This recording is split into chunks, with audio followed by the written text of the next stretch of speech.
पिछले कुछ सालों में बॉलीवुड और ड्रग्स से जुड़ी खबरों में अगर कोई नाम सबसे ज्यादा सुर्खियों में रहा है तो वो है समीर वानखेड़े। कभी हीरो की तरह ड्रग्स माफियाओं के खिलाफ मोर्चा खोलने वाले अफसर, तो कभी विवादों में घिरे हुए अधिकारी। लेकिन आखिर समीर वानखेड़े हैं कौन और क्यों हमेशा चर्चाओं में रहते हैं? चलिए जानते हैं उनकी पूरी कहानी। समीर वानखेड़े 2008 बैच के IRS अधिकारी हैं। उन्होंने सिविल सर्विसेज पास करके भारतीय प्रशासनिक तंत्र में कदम रखा। शुरुआत से ही उनकी छवि एक सख्त और ईमानदार अफसर की रही।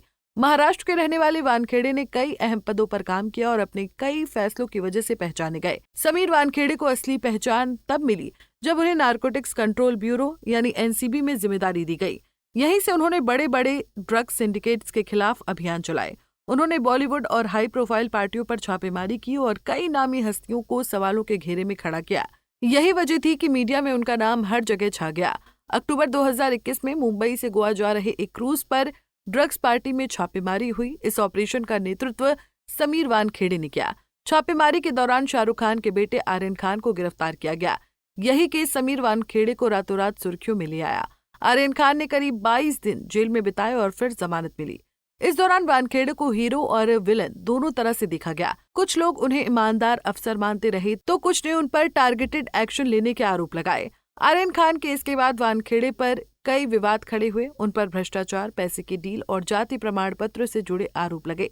कई नेताओं और सेलिब्रिटीज ने भी उनके खिलाफ बयान दिए। हालांकि वानखेड़े लगातार खुद को निर्दोष बताते रहे और कहते रहे कि उनका मकसद सिर्फ कानून का पालन कराना था। इसके बावजूद उनका नाम हमेशा मीडिया ट्रायल और राजनीतिक खींचतान में रहा। अब एक बार फिर समीर वानखेड़े चर्चा में हैं।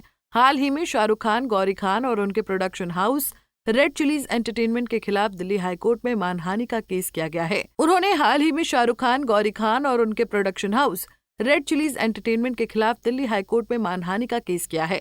कारण है आर्यन खान द्वारा बनाई गई web series the bads of Bollywood. Wankhede का आरोप है कि इस सीरीज में उन्हें गलत और नकारात्मक तरीके से दिखाया गया है। उन्होंने 2 करोड़ का हर्जाना मांगा है जिसे वो कैंसर मरीजों की मदद के लिए दान करना चाहते हैं। तो समीर वानखेड़े एक ऐसा नाम जो कभी सख्त अफसर के रूप में, कभी विवादों के कारण और कभी बॉलीवुड से टकराव की वजह से सुर्खियों में रहा। चाहे लोग उन्हें पसंद करें या फिर उनकी आलोचना करें, लेकिन इतना तो तय है कि उन्होंने अपनी कार्यशैली में खुद को एक हाई प्रोफाइल अफसर के रूप में स्थापित कर लिया है। आगे उनका सफर क्या मोड़ लेता है, ये देखने वाली बात होगी। इसी के साथ इस वीडियो में इतना ही। ऐसी और अपडेट्स के लिए हमें फॉलो करना ना भूलें।